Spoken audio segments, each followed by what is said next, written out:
Le mariage de ma sœur n'était pas une célébration. C'était une production. Le genre avec des hashtags de marque, des colombes louées, et un vidéaste spécialisé dans les jets de champagne au ralenti. Ashley ne voulait pas juste se marier. Elle voulait être tendance. Je sirotais mon café quand l'email est arrivé. Ligne d'objet, coordination des cadeaux finales. Pas de salutation. Non, j'espère que tu vas bien. Juste une pièce jointe et 2 lignes. Veuillez confirmer vos articles. Tu es l'aîné. Tu peux te le permettre. Pas d'excuses. J'ouvre la feuille de calcul. La liste comprenait une Tesla, une Rolex Daytona, une pochette Hermès, une paire de fauteuils d'appoint de designer, un lustre, une machine à expresso haut de gamme et un ensemble de barres en cristal. Des articles de luxe, tous flambant neufs, tous à prix plein. Certains avaient mon nom préattribué, d'autres étaient simplement marqués comme disponibles. J'ai cligné des yeux, puis j'ai ri. Pas parce que c'était drôle, mais parce que ce n'était pas nouveau. Ashley m'a toujours traité comme son département de financement personnel. Quand elle avait besoin d'aide pour ses études, je payais. Quand elle voulait se retrouver à Bali, je couvrais les vols et son hôtel. Quand les 3 mois de hypothèque de maman étaient en retard, j'ai viré la différence sans hésiter. Il ne s'agissait pas de l'argent. Je gagne bien ma vie. Je vis confortablement seule. Pas d'enfants, pas de grandes obligations. Il ne s'agissait pas de l'étiquette de prix. C'est l'hypothèse, le droit, le silence là où la gratitude devrait être. Mais quand même, j'ai sélectionné 5 des articles. Je les ai commandés, payés en totalité, j'ai même ajouté une note sur le reçu cadeau. J'espère que c'est tout ce dont tu rêvais. Félicitations, H. Je pensais que ce serait la fin. Le lendemain, j'ai reçu un message. Ashley, tu en as aussi manqué 2. Ne te présente pas. Suivi 2 minutes plus tard par un message de maman dans le chat de groupe. Elle mérite plus. C'est son grand jour. J'ai regardé l'écran pendant un long moment. L'audace n'était même plus surprenante. C'était juste épuisant. J'ai tapé une réponse, l'ai supprimée, puis j'ai retapé. Compris. C'était tout. J'ai fermé le chat, ouvert mon tableau de bord financier et fait défiler les transactions liées au mariage. Au cours des derniers mois, j'avais aidé bien plus que juste des cadeaux. J'avais co-signé des commandes de fournisseurs, avancé des acomptes, géré la logistique parce que, comme l'a dit Ashley, j'étais débordée par la planification de contenu. La machine à expresso commandée sur mon compte, l'acompte de la restauration débité de ma carte. Ils avaient besoin de quelqu'un de fiable. Le fleuriste programmé sous mon email parce que j'avais un meilleur suivi. J'ai cliqué sur chaque transaction et j'ai commencé à révoquer les paiements. Je n'ai pas crié. Je n'ai pas menacé. Je me suis juste adaptée. Elle m'a dit de ne pas me présenter. Très bien. Mais si je reculais, je ne partais pas les mains vides. Elle voulait une performance. Elle en aurait une. Juste pas celle qu'elle avait répétée. Ça n'a pas commencé avec le mariage. Ça a commencé par un appel téléphonique il y a 7 ans. Je me souviens des mots exacts. S'il te plaît, ne dis rien à maman encore. J'ai juste besoin de me remettre. Ashley avait lamentablement échoué son premier semestre. Elle disait que le campus était toxique, que ses colocataires étaient jalouses, et que ses professeurs ne la comprenaient pas. Puis elle a évoqué l'idée de Bali aussi négligemment que l'on pourrait suggérer le déjeuner, quelques mois pour se réaligner spirituellement. Peut-être faire du yoga, peut-être tenir un journal, les vols, l'hébergement, cette retraite écologique trop chère qu'elle avait trouvée sur TikTok. Tout a été débité sur ma carte. Je lui envoyais même de l'argent chaque vendredi au cas où. Elle a prolongé son voyage de 2 mois. Par accident, je n'ai rien dit. Quand elle est rentrée, il y a eu un dîner, une fête de bienvenue. Elle a souri, posté des photos, m'a tagué comme best broder. J'ai payé l'addition. Personne n'a mentionné le prêt. 1 an plus tard, le toit de la maison de maman s'est effondré lors d'une tempête d'été. Papa venait de partir. L'assurance a refusé la demande. Je me souviens l'avoir conduite là-bas avec un chèque plié dans ma boîte à gants. Je l'ai donné à maman avant qu'elle ne puisse finir de paniquer. Elle a pleuré, a dit que je l'avais sauvée, puis a changé de sujet et n'en a plus jamais reparlé. Il y a un schéma et j'ai été complice de chaque fil. Quand papa est parti, je n'ai pas pleuré. J'ai calculé. J'ai regardé l'hypothèque, les services publics, les forfaits téléphoniques. J'ai réacheminé les paiements, consolidé les dettes, me disant que j'étais pratique. C'est ce que je fais. Je répare les choses silencieusement, sans fanfare. Ashley m'appelait le stable, la constante. Maman m'appelait notre roc. Ni l'un ni l'autre ne m'a demandé comment j'allais. J'étais celui qui ne se plaignait jamais, celui qui avait un bon travail, celui qui comprenait. Ils confondaient l'amour avec la dépendance. Et je les ai laissés faire. Ashley appelait de nouvelles villes, de nouveaux stages, de nouvelles passions.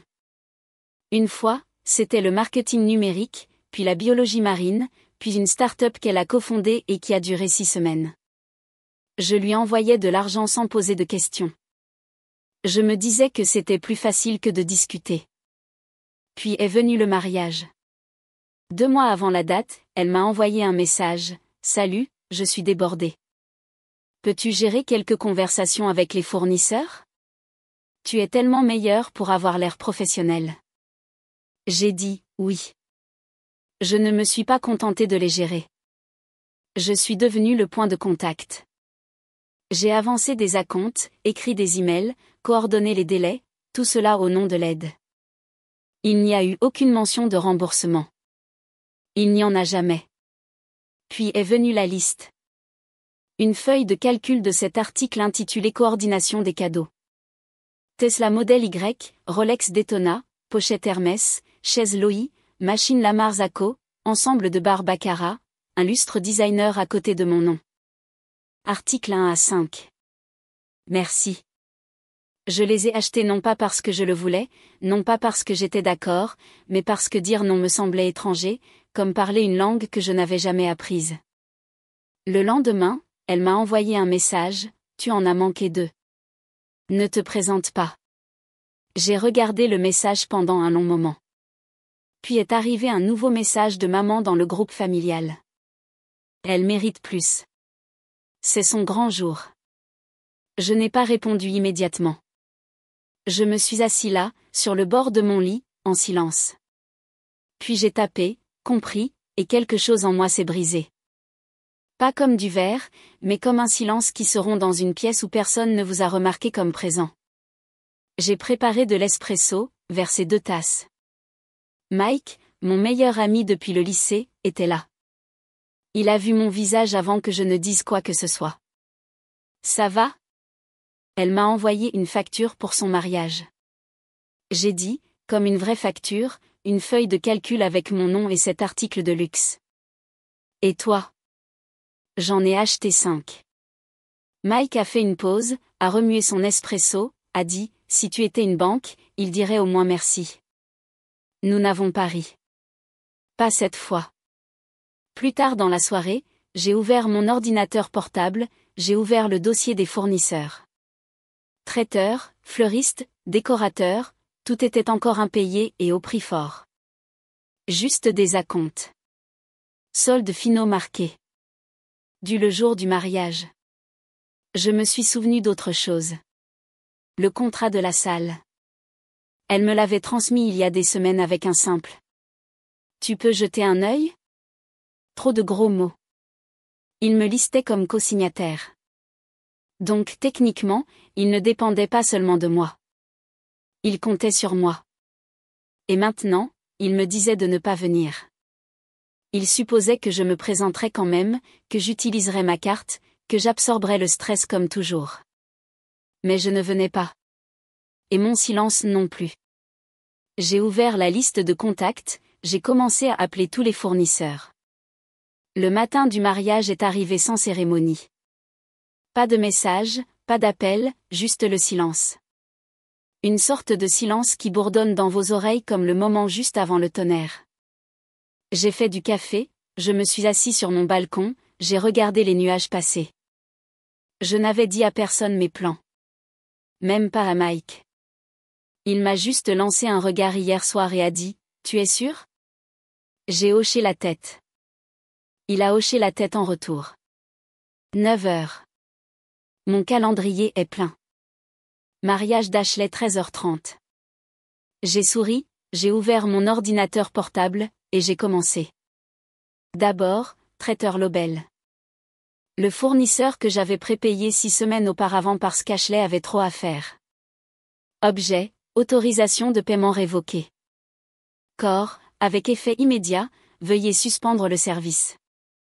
Le paiement précédent a été retiré en raison d'une utilisation non autorisée de mon identité financière.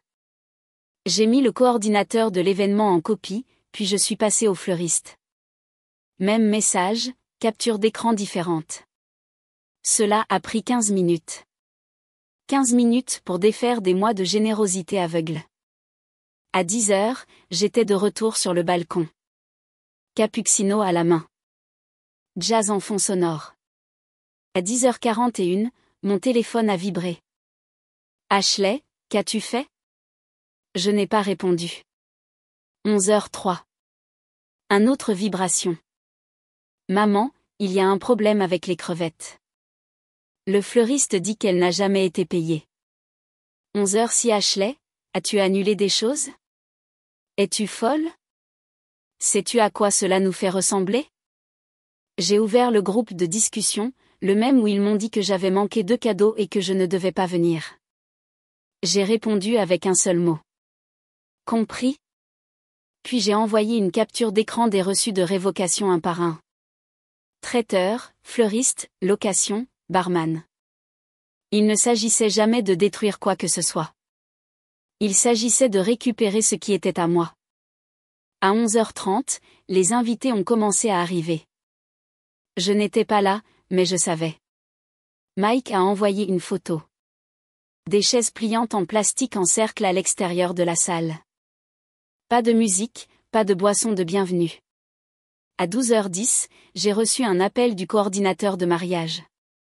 Bonjour, on m'a dit que vous étiez le contact financier pour l'événement d'aujourd'hui. Je n'ai rien dit. Elle a continué, les traiteurs ne déchargent pas. Ils disent que le solde n'est pas payé. Le fleuriste vient de partir, puis plus calmement, la mariée fait une crise de nerfs. J'ai demandé, le solde a-t-il été payé ? Elle a murmuré, non. J'ai dit, alors il n'y a rien de plus à discuter, et j'ai raccroché. À 12h47, mon téléphone a explosé. Ashley, tu rends cette journée plus difficile qu'elle ne devait l'être. Moi. Tu m'as dit de ne pas venir.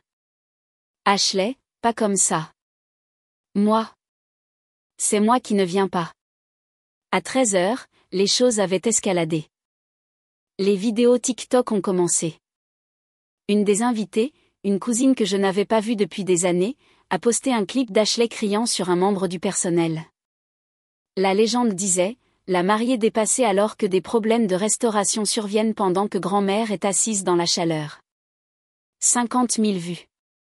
En 2 heures à 13h26, Mike a appelé, « Mec, tu deviens viral. » J'ai demandé, « C'est grave ?» Il a dit, « Il y a une pancarte manuscrite à l'entrée.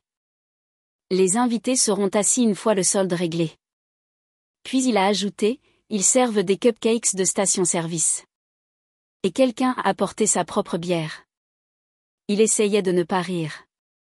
Pendant ce temps, j'étais toujours sur le toit, sirotant toujours mon cappuccino. 13h35. Un message vocal de maman. Tu dois toujours être le centre de l'attention. Tu ne pouvais pas juste lui offrir ce jour, n'est-ce pas ? Je n'ai pas écouté le reste car la vérité était que je lui avais offert le jour exactement comme elle le voulait, sans moi. À 14h, un dernier message d'Ashley. J'espère que tu es fier de toi. Et je l'étais. Pas parce que tout s'est effondré, mais parce que j'ai enfin quitté le cirque. Elle m'a tendu une liste d'invités et une facture. J'ai répondu par le silence et le solde dû. Le lendemain du mariage, je me suis réveillée sans alarme. Pas de message, Pas d'appel manqué, juste la lumière du soleil s'étendant sur le sol comme si rien ne s'était passé, mais quelque chose s'était passé. Je me suis versé un café, du vrai café, pas le cauchemar vanille noisette pailletée qu'Ashley insistait pour avoir quand elle venait me voir. Je me suis assis près de la fenêtre, j'ai ouvert mon email, et il était là. Objet, hier de M. Dunin, mon professeur d'anglais de 11e année. Je ne sais pas ce qui s'est passé, mais je n'ai jamais vu une mariée crier à propos de crevettes impayées pendant que les invités étaient assis sur des chaises en plastique. Je suis désolée que tu aies vécu cela, et je suis fière de toi.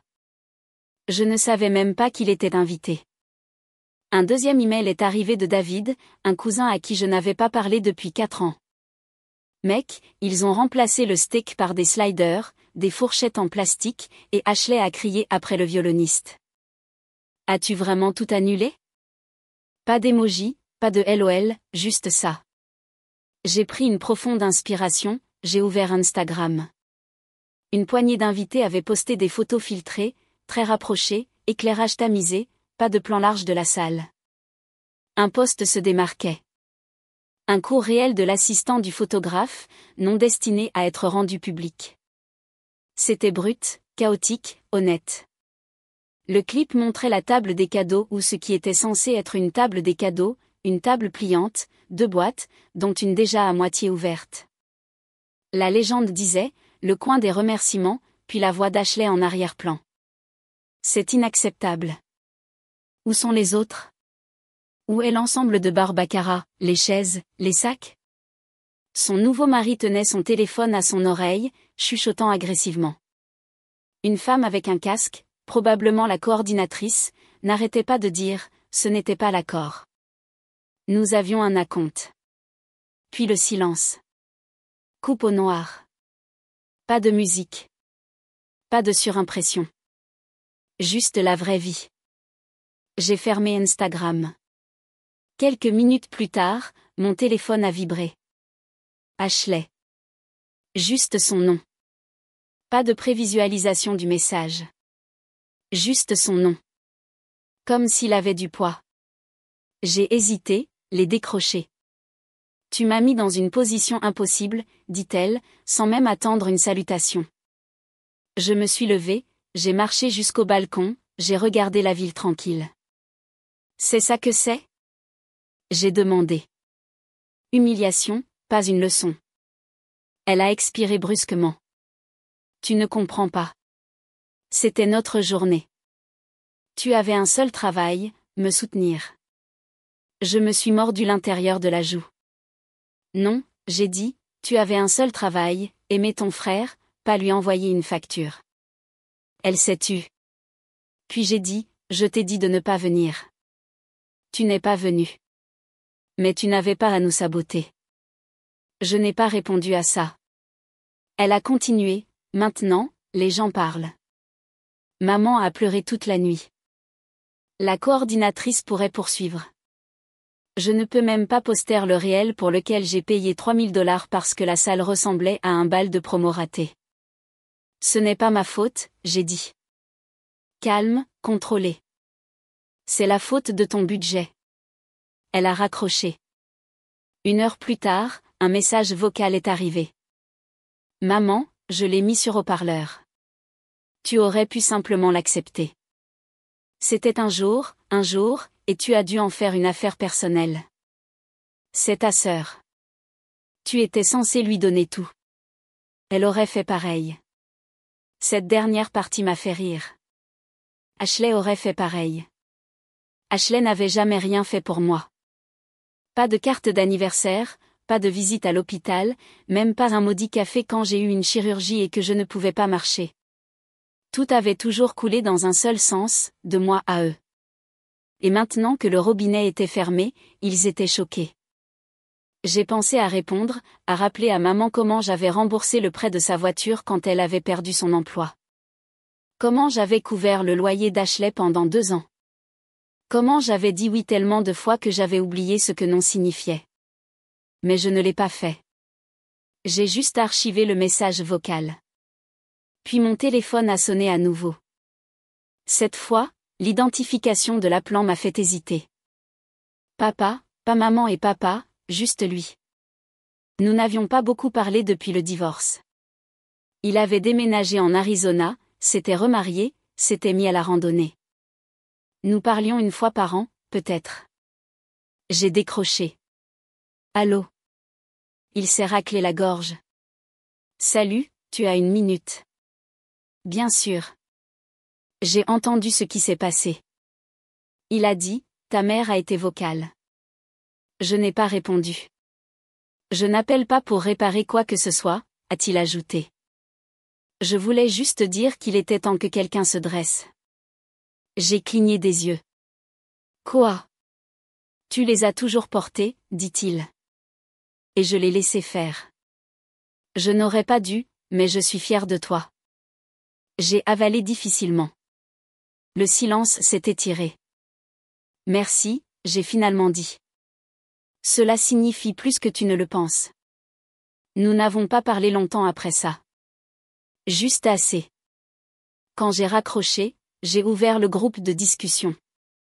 Le même où maman envoyait autrefois des émojis de cul et où Ashley postait des liens vers des chaussures à $800 comme si c'était des mèmes. Il était inondé. Tu as fait du scandale quand nous avions besoin d'unité. Tu te sens mieux? Quel genre de frère es-tu? Nous sommes une famille. Nous sommes censés nous aider. Ramène la gentillesse que tu avais. J'ai fait défiler tous ces messages. Pas d'excuses. Pas de responsabilité. Juste du bruit. J'ai fait défiler vers le haut, j'ai vu le message original d'Ashley. Tu en as manqué deux. Ne te présente pas. J'ai appuyé longuement sur le chat. J'ai cliqué sur muet. Puis archive. Je ne voulais pas le supprimer. Pas encore. Certaines leçons doivent être apprises. Plus tard dans la nuit, j'ai reçu un dernier email de la société de restauration.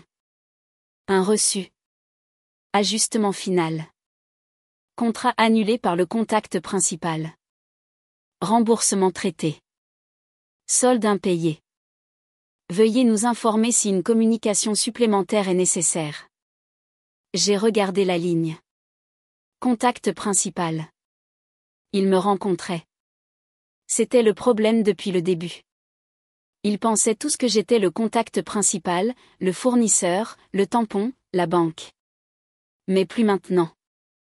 J'ai fermé mon ordinateur portable, j'ai regardé par la fenêtre. Pas de feu d'artifice, pas de bruit, juste la paix.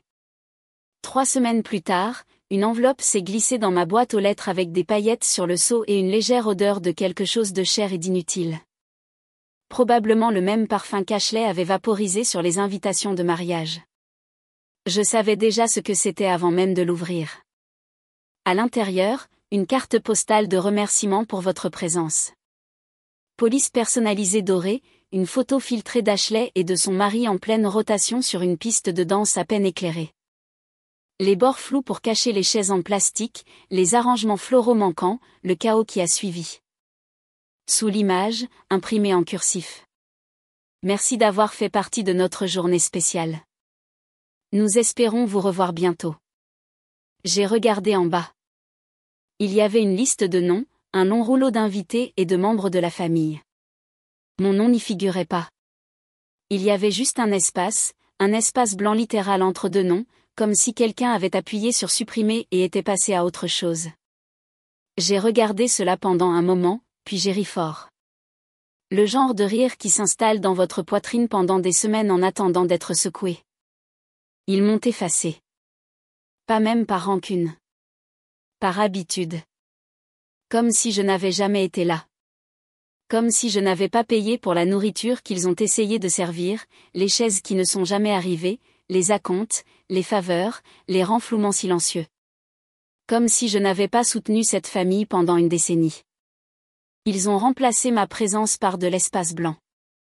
J'ai posé la carte, je suis allé à la cuisine, j'ai préparé du café, je me suis assis au comptoir et j'ai ouvert mon ordinateur portable, j'ai tapé 5 mots dans Google. Vol pour Lisbonne aller simple, j'ai cliqué sur le premier lien, j'ai réservé, sans hésitation. Siège Hublot, pas de date de retour. 3 heures plus tard, j'étais assis à la porte d'embarquement avec un sac à dos et rien d'autre. Mon bail d'appartement se terminait dans un mois. Je ne l'ai pas renouvelé. Qu'il se débrouille avec le reste. L'avion a décollé au coucher du soleil, et pour la première fois depuis des années, je n'avais pas l'impression de devoir quoi que ce soit à quelqu'un. Lisbonne était chaud, calme, indulgent. J'ai d'abord séjourné dans un hôtel modeste. Pas 5 étoiles, pas une villa, juste du linge propre, du wifi puissant et du café qui avait le goût de quelqu'un qui se souciait encore. J'ai trouvé un petit café le 3e matin. Vue sur l'océan, pas de file d'attente, pas d'influenceurs prenant des photos de leur brunch. Juste moi, mon carnet et le silence. Je me suis assis là pendant des heures, n'écrivant rien, juste en regardant. Puis mon téléphone a vibré. Je l'ai laissé sur la table pendant une minute entière avant de le retourner. Groupe de discussion familiale. Le premier message. Ashley a dû vendre son sac. Puis elle pense que tes actions ont affecté la journée. Ils disent que tu ne l'as jamais aimé. Elle a dit à tout le monde que tu avais blacklisté son mariage. Puis une photo est arrivée. Ashley en larmes sur le canapé d'une amie. Légende, reconnaissant pour les vrais amis. L'ironie. J'ai fermé le chat et bloqué le numéro. Il pouvait réécrire l'histoire comme il voulait. Qu'il me dépeigne comme le méchant, l'ingrat, le fauteur de troubles, le fantôme. Parce que parfois disparaître est plus fort que rester. J'ai payé le mariage qu'ils n'ont pas pu terminer. Puis je les ai laissés avec un solde, émotionnel, financier et autres. Ils voulaient des cadeaux. Je leur ai donné une réflexion. Ils voulaient du luxe. Je leur ai donné un miroir. Ils voulaient un spectacle. Je leur ai donné le silence qui suit lorsque le rideau tombe. 2 semaines plus tard, j'ai reçu une lettre transférée de mon ancien appartement. Enveloppe simple, pas d'adresse de retour. À l'intérieur, une impression, une capture d'écran du registre de mariage d'Ashley, la liste originale, 7 cadeaux, 2 manquants, et à côté des cases non cochées. Dans mon écriture de quand je considérais encore participer, j'avais griffonné une note. Pas pour eux, juste pour moi. Ne confonds pas obligation et amour. J'ai plié le papier, l'ai glissé dans l'enveloppe, j'ai écrit un mot au dos. RSVP refusé. Dernière scène. Je suis de retour au café. La même table. Le soleil dansant sur le bord de ma tasse de café. Une petite fille à la table voisine me désigne et demande quelque chose à son père en portugais. Il sourit, hausse les épaules. Je lui rends son sourire. Puis mon téléphone a vibré à nouveau. Le numéro d'Ashley. Cette fois, pas de nom, juste les chiffres. Je l'ai laissé sonner. Laissez-le sonner jusqu'à ce qu'il s'arrête. Puis j'ai éteint mon téléphone. Je l'ai posé et j'ai murmuré, pas aujourd'hui. Monologue final. Elle voulait une Rolex. Je lui ai donné un rappel. Elle voulait une voiture. Je lui ai donné le contrôle. Elle voulait un spectacle. Je lui ai donné une leçon. Mais ce que je me suis donné, c'est la paix. L'écran s'estompe au noir. Pas de musique, pas de bruit, juste le son des vagues de l'océan. Et un homme sirotant du café, enfin non invité au chaos auquel il n'a jamais vraiment appartenu. Maintenant, je dois vous poser une question. Ai-je eu tort? Je n'ai pas crié. Je n'ai exposé personne. J'ai juste arrêté de jouer le jeu. Ils m'ont envoyé une liste, pas une invitation.